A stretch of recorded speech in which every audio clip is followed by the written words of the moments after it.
This is Jamie Drummond for Good Food Revolution. I'm sitting here with none other than Chef Fergus Henderson. How are you today, Fergus? Not bad. It's getting better with a little aid of Ferdy Brank, thank you. Is that something that you normally consume in the afternoon, or? Well, there are two moments it really hits the spot. First thing in the morning, Okay. and also at this point in the afternoon when lunch is beginning to wear off and you prepare yourself for the evening, find it sort of, it coaxes the whole system through that process. So are you using it as a digestif or a correctif at this point? A general miracle. Okay. So thank you very much for entertaining us today. I've just got back from Edinburgh. I was just travelling through Edinburgh, and I had an interesting discussion with my very, very Scottish mother yesterday. I was in a small restaurant, and on the menu I noticed there were calf's brains with capers, and there were stuffed pig's ears, and I was immediately drawn towards these dishes. And my very Scottish mother told me that she was quite upset because she felt that I was simply ordering them to show off. Aha. Well, I don't think you probably were. You probably do as I would.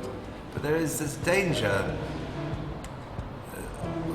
We get here at tables at Chatham City, Yes. just next door, and they come in and go, who's got all of the scariest thing on the menu? This is what I was about to ask you, actually. And I just think, hang on, nothing's scary. It's all on the menu because it's delicious. It's no way I'm anything. It's not how I think, or it's a maddening kind of.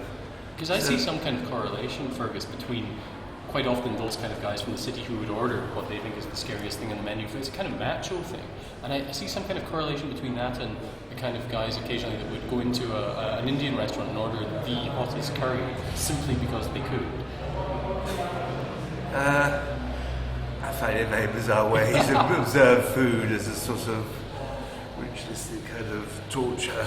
I mean, it's no, food should be delicious and lovely and stroking.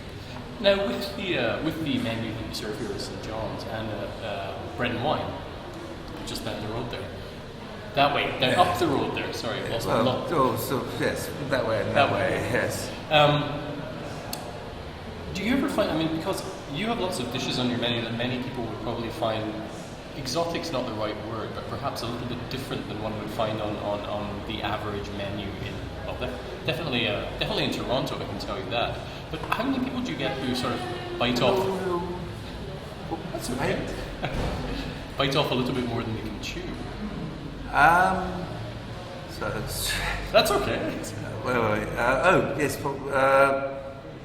Things on the menu. Well, you see, it's all relative. Mm-hmm. Because probably the thing that we put on the menu that sounds strange is, say, spleen. Yes. Now, if I told you spleen swells when you're in love, you look at it another way, don't you? I wasn't aware of that. No. There you go. See, people talk about venting their spleen, and they should think love thoughts instead. So so what might appear to be one of the more left field things on the menu, actually is a harbinger of love. Now, there has been much made of why you got into cooking after a career as an architect. Can you see any correlation between those two professions? I can, oddly enough. Would you share them with us? I would. Not piling food, like building blocks and building it up high. With that kind of vertical, No. none of that nonsense. But architecture is about creating space that people inhabit and affect the manner's occupation.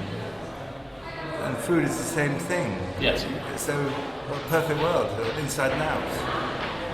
Yeah. Is this all of your staff coming in for work?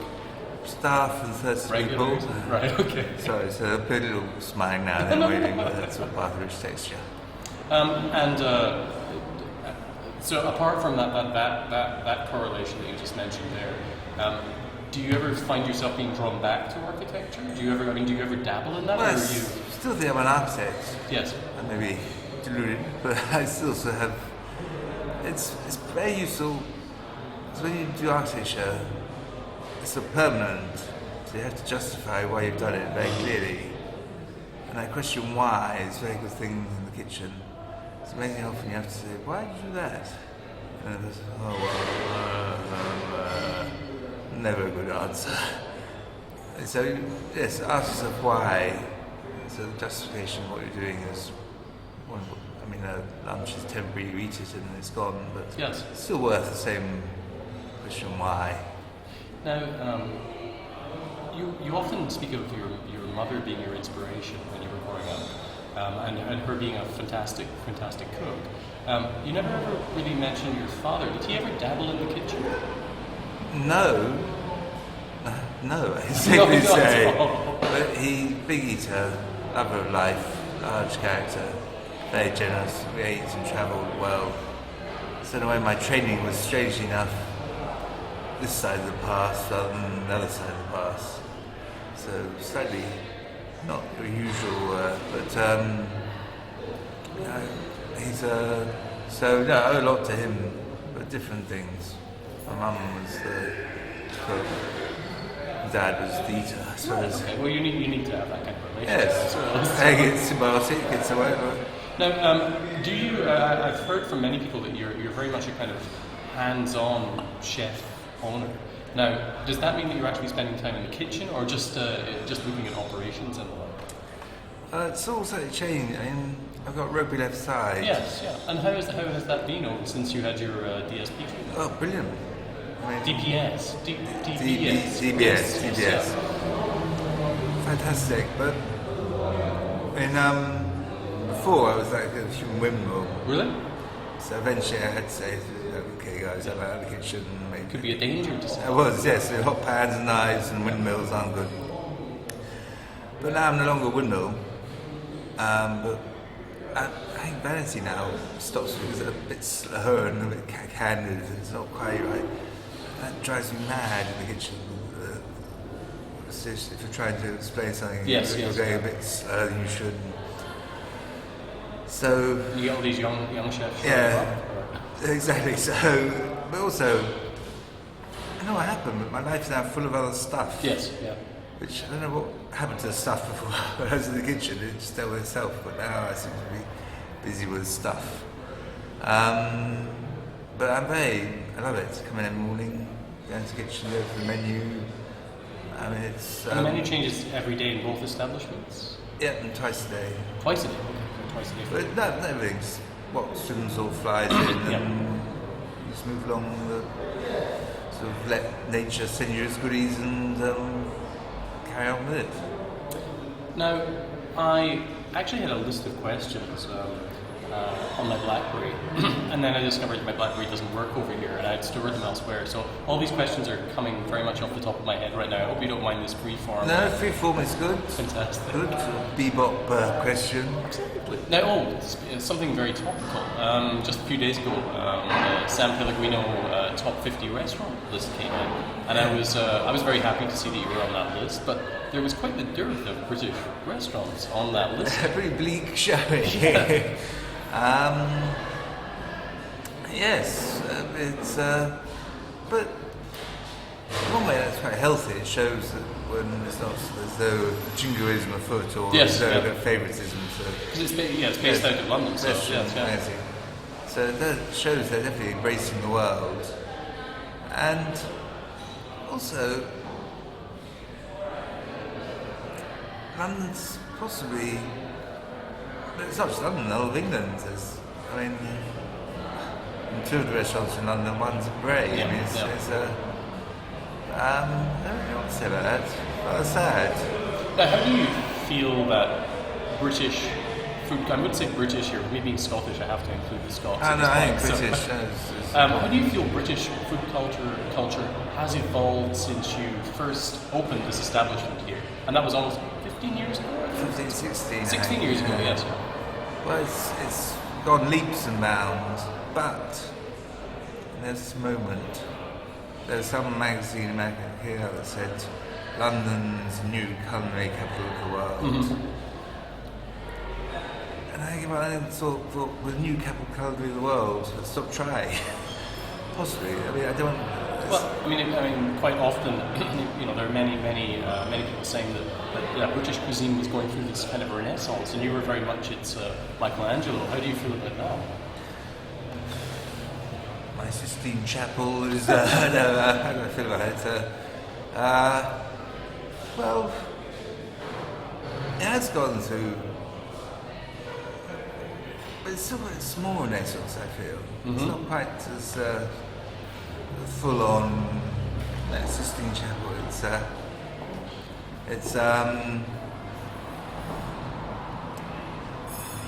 because I think foods really change. It's not just restaurants; it's at home. And the way that people interact with food. Yes. I think still people buy sofas where they buy a kitchen table. Yeah. Which isn't a good sign. Yeah. It's theory. I spent a night in Rome. These groovy young Italians. And we discussed green chicory, bits of green chicory. Yes. Right. Now, when I'm in London, it's a night with groovy young Londoners and discuss cabbage. I know things have changed and improved, but I haven't got to there yet. Now, another little comparison I'd like you to make here. Yourself and the philosophies that you push forward have been have been enthusiastically embraced by food culture. And I know you hate the word, but foodies in the States. How do you feel the culture over there compares to that in Britain? Well, I'm always impressed by the food there. I mean, it's my cookbook. I don't know, I never go down well in America, that sort of thing. Let's embrace it and cook it and use it and buy it, and which is all good. And restaurants seem to have delicious shows on, but I don't quite know why I'm so big. I wrote all those tales as you sort of hope to hate on, but why I've been given this sort of. I never meant a crusade to begin or start anything, or it's everything is rather dull. It's common sense. Yes. Which isn't that glamour, common sense, but it's but the right way, said the right way. It's food is common sense. If you kill the animal, use it all. Now, do you have much experience with Canadian food culture? Not a huge amount. Who's the very lively chef? No, which one? The There are a wild couple. hunter. Kind of. You're talking about from Martin Picard. Yes. Have you ever had the chance to meet him? We met in Melbourne, Oh, nice. Okay. which is very nice. And he's about pico. He's my moment of Canadian culinary.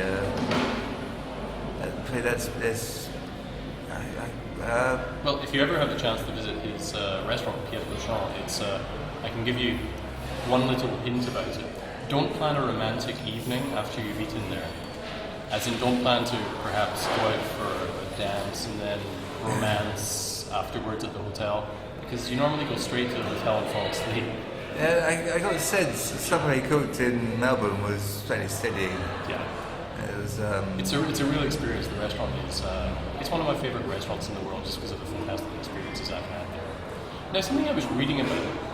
Many people ask you a question. I was looking through a number of interviews you've done there. A lot of them were questions that I wish to ask you. But something came up, and again, it was sort of touching on my Scottish heritage. You mentioned that you don't enjoy cooking with lungs at all.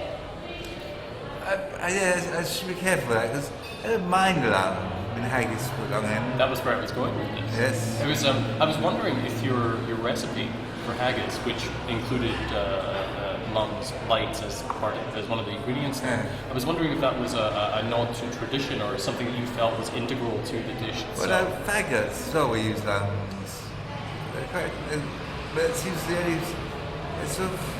The lungs, look at them, they're a bit sort of spongy. And Yes, yeah. It's something. We all have funny moments. And lungs don't feel like a plate of lung necessarily. Right. But in haggis and faggots, it sort of blends sort of spring and skip. And you've also never been too fond of genitalia either. Animal genitalia. Yes, Yes. I mean, it's I just don't fancy penis.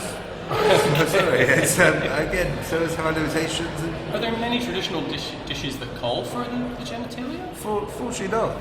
Well, if they have, I haven't really followed them up. I haven't looked out. I'm not looking out for them. No.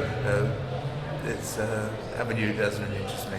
Now, another thing when I was reading up on you, you were speaking in an interview that you were not really fond of gadgets and equipment in the kitchen and the like, but you did say that you appreciated a good corkscrew, and it had me thinking what kind of corkscrew you actually used.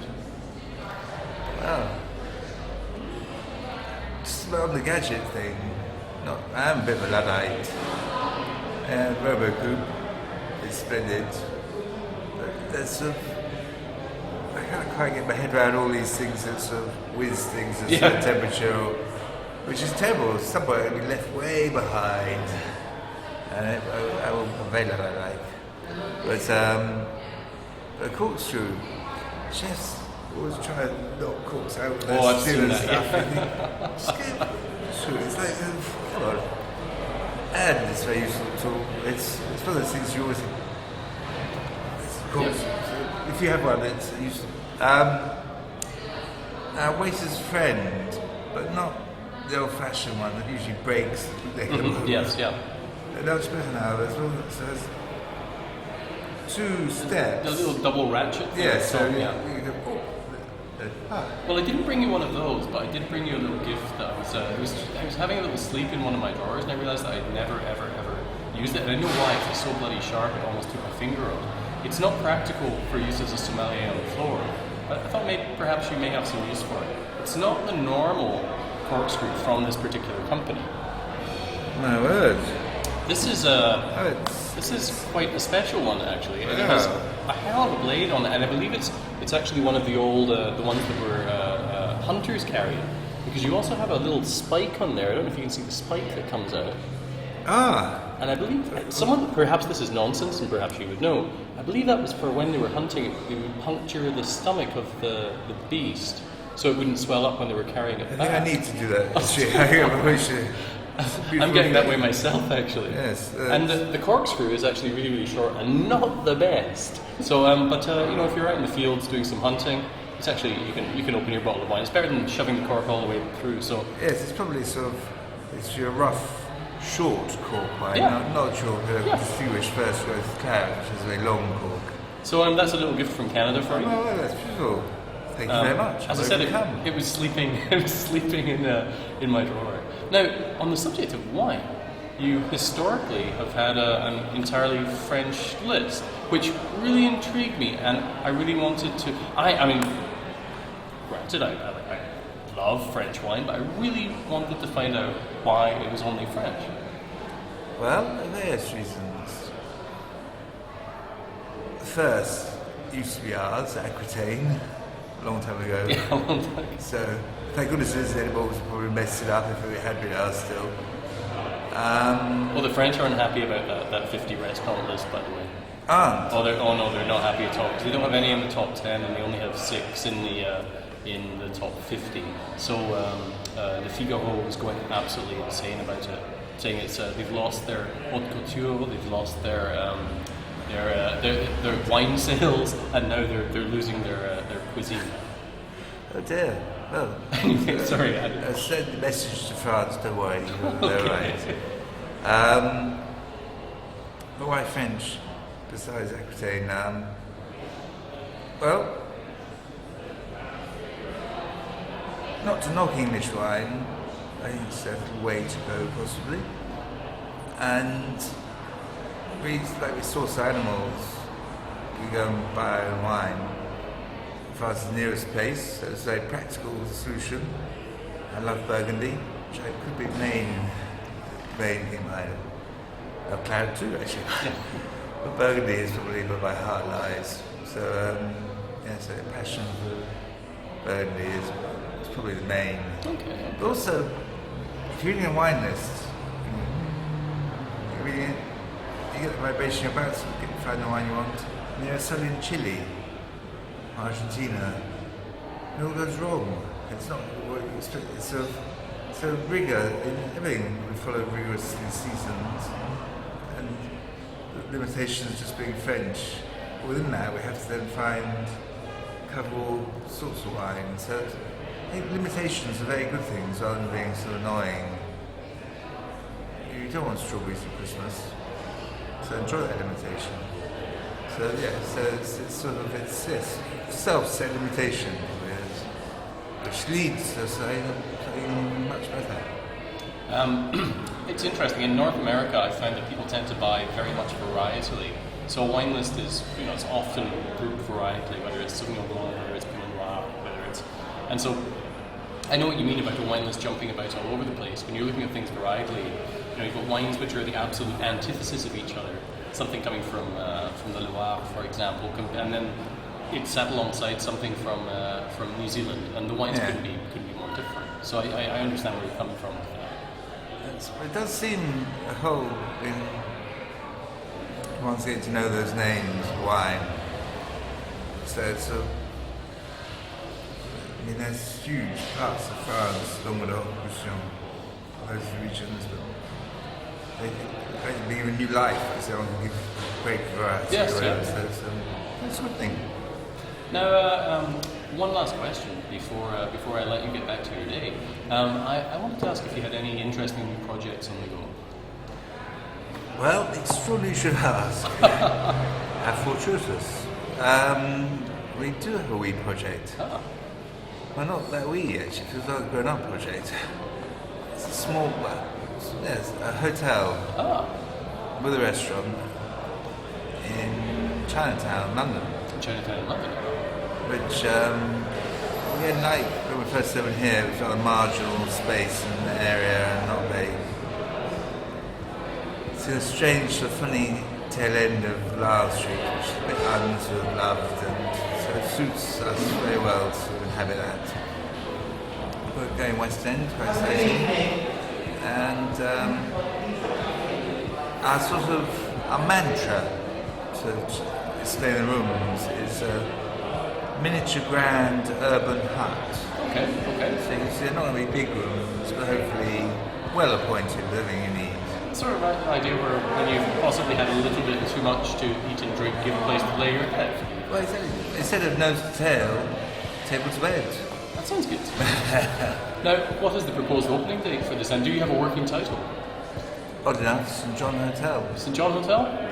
Keep it simple, keep that brand going. Yeah, well, no brand yet. Okay, I apologise, sorry. That's right. Well, peculiar about things like that. When it's hopefully somewhere September-ish, but no one get cross with me if it's not. Okay, well that will give me a good excuse to come back to London again. Very good. Fergus, thank you so much for spending time with us today at Good Food Revolution. I really appreciate your time, so I know you're very busy. Thank you very much, and I hope to catch up with you again at some point in the future. Hope so, thank you. Take care, Fergus.